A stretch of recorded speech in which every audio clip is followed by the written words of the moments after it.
नमस्कार। देश र दुनियाँका ताजा र विकसित समाचारहरूको सङ्गालो सारङ्गी हट न्युजमा स्वागत छ। म प्रकाश अधिकारी। अब सुरु गरौँ अहिलेसम्मका मुख्य समाचारका शीर्षकहरूबाट। 2.5 दशकपछि फेरि गुन्जियो हेटौँडा कपडा उद्योगमा लुमको खटखट। उद्योगका 10वटा लुमबाट कपडा उत्पादन सुरु। प्रधानमन्त्री बालेन्द्र शाह जोमसोम बेनी मार्गबाट सङ्घीय राजधानी प्रस्थान। आज साँझ गृहमन्त्री सुदन गुरुङले नागरिकसँग प्रत्यक्ष संवाद गर्ने। गरिमा चौधरीका अभिभावक सङ्घको सहमतिमा 5 मन्त्रीको हस्ताक्षर के छन् 3 बुँदे प्रतिबद्धता। काठमाडौँमा छोरा मारिएको सुन्न साथ दाङमा आमा बितिन्। 12 घण्टापछि सकुशल भेटिन् कलाइयाबाट हराएकी 2 वर्षीय बालिका।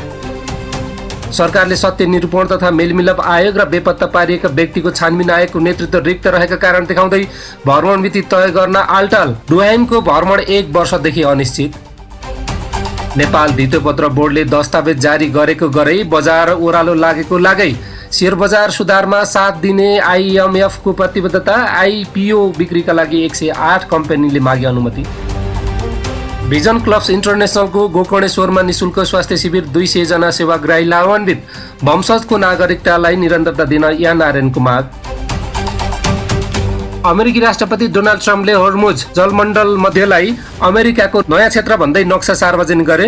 बङ्गालको खाडीमा पनामाको झण्डा बहा कार्गो जहाज डुब्यो। 22 जना बेपत्ता। र आज देशभरका विभिन्न स्थानमा वर्षा, केही पहाडी क्षेत्रमा भारी वर्षाको पूर्वानुमान।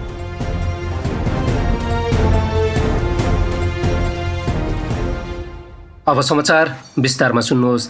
प्रधानमन्त्री बालेन्द्र शाह केही बेर अघि जोमसोमबाट काठमाडौँको लागि प्रस्थान गरेका छन्। प्रधानमन्त्री बालेन्द्र शाह परिवारका सदस्यसहित शनिबार मुस्ताङ आइपुगेका थिए। शनिबार साँझ उनले मुक्तिनाथको पूजा अर्चना गरेका छन्। जिल्ला प्रहरी कार्यालयका सूचना अधिकारी सन्तोष बस्यालका अनुसार प्रधानमन्त्री शाह जोमसोम बेनी मार्गबाट सङ्घीय राजधानी प्रस्थान गरेका हुन्। बाराको जितपुर सिमरा उपमहानगरपालिका 1 की 3 वर्षीय बालिका गरिमा चौधरीमाथि भएको जघन्य अपराध घटना सम्बन्धमा नेपाल सरकार र पीडित पक्षबीच 3 बुँदे सहमति भएको छ। गृह मन्त्रालयमा शनिबार रातिसम्म भएको छलफलमा गृहमन्त्री सुदन गुरुङ सहित सम्बन्धित मन्त्रालयका मन्त्रीहरू, पीडित बालिका गरिमा चौधरीका अभिभावक तथा सरकारका प्रतिनिधिबीच सहमति भएको हो। सहमति अनुसार जघन्य आपराधिक घटनामा नागरिकको जनअपेक्षा विद्यमान कानुन अनुसार रहेको कसूर र सजायको व्यवस्था पुनरावलोकन गरी कानुन तर्जुमाका लागि सुझाव सहितको प्रतिवेदन 7 दिनभित्र पेश गर्ने निर्णय भएको छ। यसका लागि कानुन, न्याय र सङ्घीय मामिला मन्त्रालयबाट 7 सदस्यीय गरिमा न्याय सङ्कल्प समिति गठन गरिने भएको छ। त्यस्तै पीडित परिवारको अपेक्षा अनुसार बालिकाको शालिग निर्माण गर्न पूर्वाधार विकास मन्त्रालयले स्थानीय तहसँग समन्वयन गर्ने पहल गर्ने सहमति भएको छ। पीडित बालिकाको अभिभावकले आफ्नो रीतिरिवाज तथा संस्कार अनुसार अन्त्येष्टि कार्य गर्ने विषयमा पनि सहमति भएको गृह मन्त्रालयको सचिवालयले जनाएको छ। सहमति पत्रमा नेपाल सरकारको तर्फबाट गृहमन्त्री सुदन गुरुङ, पूर्वाधार विकास मन्त्री सुनिल लम्साल, कानुन, न्याय तथा सङ्घीय मामिला मन्त्री शोभिता गौतम, महिला बालबालिका, लैङ्गिक तथा यौनिक अल्पसङ्ख्यक र सामाजिक सुरक्षा मन्त्री सीता बादी तथा कृषि, वन तथा वातावरण मन्त्री गीता चौधरीले हस्ताक्षर गरेका छन्। पीडित परिवारको तर्फबाट गरिमा चौधरीका बुवा मनोज कुमार चौधरी र आमा मानमती चौधरीले सहमति पत्रमा हस्ताक्षर गरेका छन्। सरकार र पीडित परिवार बीच भएको सहमतिले घटनाको न्यायिक प्रक्रियामा अगाडि बढाउनुका साथै पीडित परिवारको माग सम्बोधन गर्ने प्रतिबद्धता जनाएको छ। यस्तै बाराको कलाइ उपमहानगरपालिका 1 कट्टी पर्साकी 2 वर्षीय बालिका बिन्दी मण्डलको 12 घण्टापछि सकुशल उद्धार गरिएको छ। स्थानीय मुकेश मण्डलकी छोरी बिन्दी शनिबार 5:30 बजेदेखि आफ्नै घरबाट बेपत्ता भएकी थिइन्। राष्ट्रिय स्वतन्त्र पार्टीले केन्द्रीय कार्यालयमा आज साँझ हुने कार्यक्रममा गृहमन्त्री सुदनलाई उपस्थित गराउने भएको छ। उनले कार्यक्रममा उपस्थित भएर नागरिकसँग प्रत्यक्ष संवाद गर्नेछन्। कार्यक्रम 2 चरणमा सञ्चालन हुनेछ। पहिलो चरणमा आम नागरिकले आफ्ना गुनासा, समस्या, सुझाव तथा अपेक्षा प्रत्यक्ष रूपमा गृहमन्त्री समक्ष राख्न सक्नेछन् भने दोस्रो चरणमा मन्त्री, सांसद तथा केन्द्रीय नेतृत्वबीच नागरिकबाट प्राप्त सुझावसँगै समसामयिक तथा नीतिगत विषयमा छलफल गरिनेछ। नागरिकको आवाज, सुझाव र अपेक्षालाई सरकार तथा पार्टीको नीति निर्माण र प्रभावकारी कार्यान्वयनसँग प्रत्यक्ष रूपमा जोड्ने उद्देश्यले यो कार्यक्रम सञ्चालन गरेको रासोपाले जनाएको छ। संयुक्त राष्ट्रसङ्घको मानवाधिकार परिषदको स्वतन्त्र विज्ञ रहने विशेष प्रतिवेदनको भ्रमण रोकेको नेपाल सरकार त्यही परिषदको तेस्रो कार्यकालका लागि सदस्य बन्न आगामी अक्टोबरमा हुने निर्वाचनमा सहभागी हुँदैछ। एकातिर राष्ट्रसङ्घका अधिकारीको भ्रमण रोक्ने र अर्कोतिर परिषदका सदस्य बन्न प्रयास गर्ने नेपालको प्रवृत्ति विरोधाभासपूर्ण देखिएको मानवाधिकारवादीहरूले बताएका छन्। गैर आवासीय नेपालीहरूले वंशजकै नागरिकतालाई निरन्तरता दिनुपर्ने फेरि माग दोहोऱ्याएका छन्। चीनको गन्जाउमा जारी गैर आवासीय नेपाली सङ्घ एनआरएनको 11औं एसिया पेसिफिक क्षेत्रीय सम्मेलन तथा आरोहण 2026मा एक पटकको नेपाली सधैँको नेपालीको व्यवस्था हुनुपर्ने माग उठेको हो। एनआरएनका अध्यक्ष हेमराज शर्माले गैर आवासीय नेपालीको अपेक्षा अनुसार नै नागरिकता, मतदानको अधिकार, ब्रिटिस गोर्खा र नेपाली मूलको विदेशी नागरिक PNO को मुद्दा बाजिने गरेको भन्दै उनले 110 देशमा बसोबास गरिरहेका सबैको एउटै माग वंशजको नागरिकताको निरन्तरता भएको दावी गरेका छन्। एनआरएनका अध्यक्ष शर्माले नागरिकतासहित संविधानको धारा 291 ले आफूलाई समस्यामा गरेको भन्दै खारेज हुनुपर्ने माग समेत गरेका छन्। लामो समयदेखि सुनसान भवन, धुलोले ढाकिएको उपकरण र लहरा पलाएका उत्पादन कक्ष, 2.5 दशकदेखि बन्द रहेको हेटौँडा कपडा उद्योगमा प्रवेश गर्दा प्राविधिक रामजी प्रसाद अमात्यले देखेको दृश्य यही हो।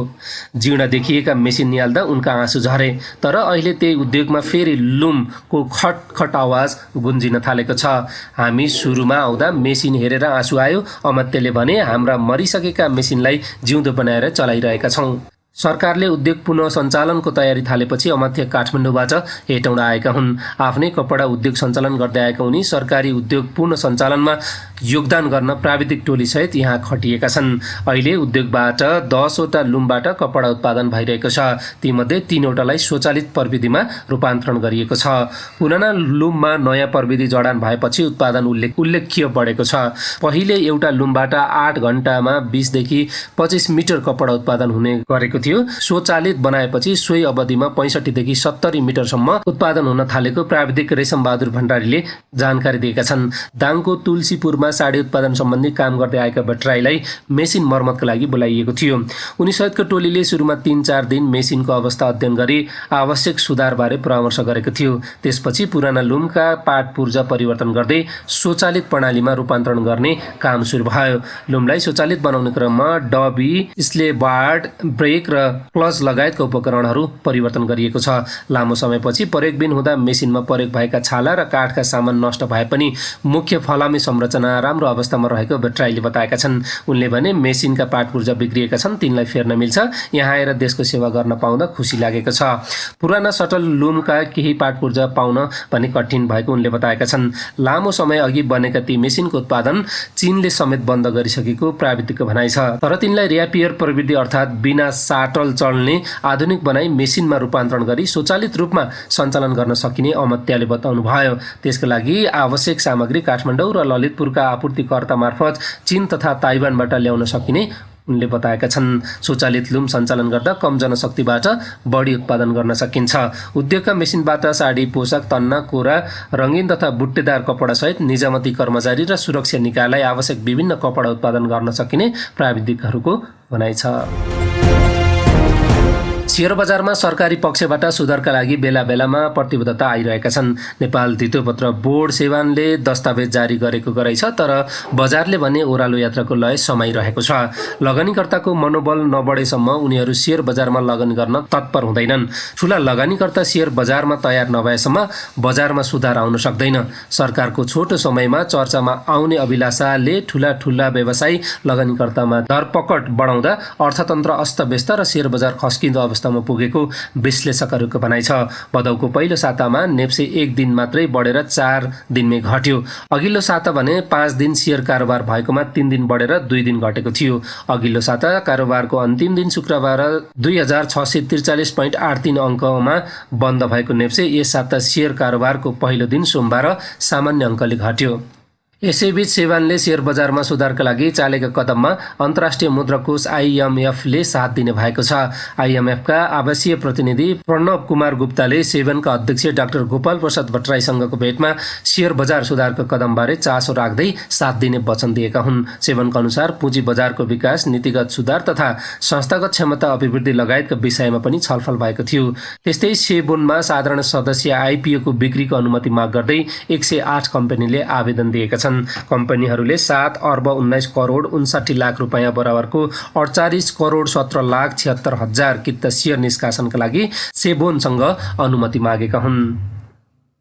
भिजन क्लब्स इन्टरनेसनलले काठमाडौँको गोकर्णेश्वरमा निःशुल्क स्वास्थ्य शिविर सम्पन्न गरेको छ। सामाजिक सेवा, मानवीय सहायता र सामुदायिक विकासमा सक्रिय भिजन क्लब्स इन्टरनेसनलले काठमाडौँको गोकर्णेश्वर नगरपालिका 4 माकलबारी स्थित वडा कार्यालय भवनमा निःशुल्क स्वास्थ्य शिविर सञ्चालन गरेको हो।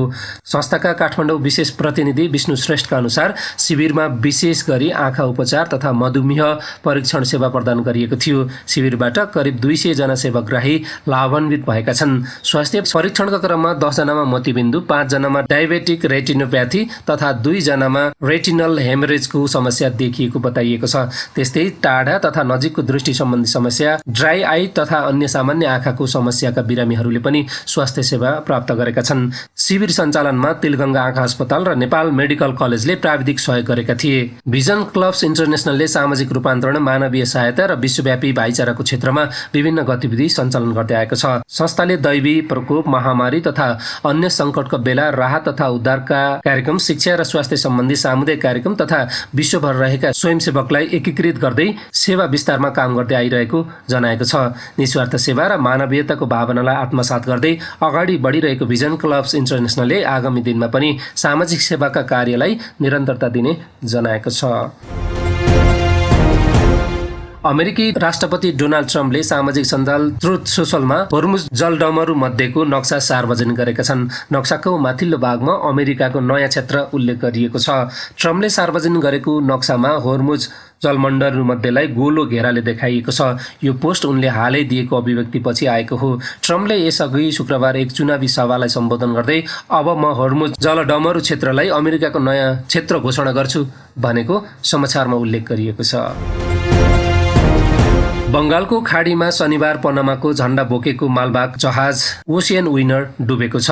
जहाजमा चालक दलका 24 जना सदस्य रहेका थिए। तीमध्ये 2 जनाको उद्धार गरिएको छ भने 22 जना अझै बेपत्ता रहेका छन्। समाचार एजेन्सी PTI का अनुसार ओडिसाको पारादीप तटबाट करिब 240 नटिकल माइल टाढा समुद्रमा जहाज दुर्घटना परेको हो। जहाजमा 20 जना चिनिया, 3 जना म्यानमारका र 1 जना बंगलादेशी नागरिक सवार रहेको बुझिएको छ। दुर्घटनापछि जहाजसँग भारतीय तटरक्षक बलको सम्पर्क विच्छेद भएको थियो। भारतीय तटरक्षक बल र नौसेनाले उद्धार तथा खोजी अभियान सुरु गरेका छन्। रोइटर्सका अनुसार तटरक्षक बलका प्रवक्ता कमान्डेन्ट अमित उनियाले खोज तथा उद्धार अभियानका लागि श्रीविजयपुरमबाट 2 वटा जहाज परिचालन गरेको बताएका छन्। अन्त्यमा आजको मौसम सम्बन्धी जानकारी। आज पनि देशभर मनसुनी वायुको प्रभाव रहेको छ। मनसुनको न्यूनचापीय रेखा सरदर स्थानको आसपासमा रहेको जल तथा मौसम पूर्वानुमान महाशाखाले जनाएको छ। महाशाखाका अनुसार अहिले देशभर साधारणतया बदली रही कोशी, बागमती, लुम्बिनी, कर्णाली र सुदूरपश्चिम प्रदेशका केही तथा गण्डकी प्रदेशका 1-2 स्थानमा मेघगर्जन र चट्याङसहित हल्का वर्षादेखि मध्यमसम्मको वर्षा भइरहेको छ। आज दिउँसो देशभर साधारणतया बदली रहनेछ भने हिमाली भूभागका केही स्थानमा मेघगर्जन र चट्याङसहित मध्यम वर्षा तथा हिमपातको सम्भावना छ। पहाडी भेगका धेरै स्थानमा मेघगर्जन र चट्याङसहित वर्षा हुन सक्नेछ। आज राति पनि देशभर साधारणतया बदली रहनेछ। हिमाली भागका केही स्थानमा मेघगर्जन र चट्याङसहित मध्यम वर्षा एवं हिमपातको सम्भावना छ। कोशी, बागमती, लुम्बिनी, गण्डकी, कर्णाली र सुदूरपश्चिम प्रदेशका पहाडी भागमा केही स्थानमा मेघगर्जन र चट्याङसहित मध्यम वर्षाको सम्भावना छ।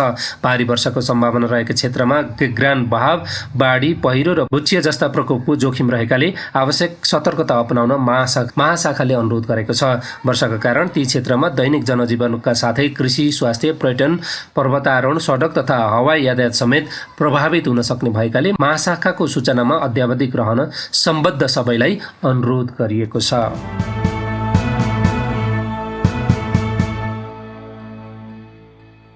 हवस् त यिनै खबर सँगसँगै आजको हट न्युजको समय सकिएको छ। तपाईँ हामीलाई युट्युब च्यानल मार्फत हेर्दै र सुन्दै गर्नुहोला र सब्स्क्राइब बटन पनि थिच्नुहोला। नमस्कार।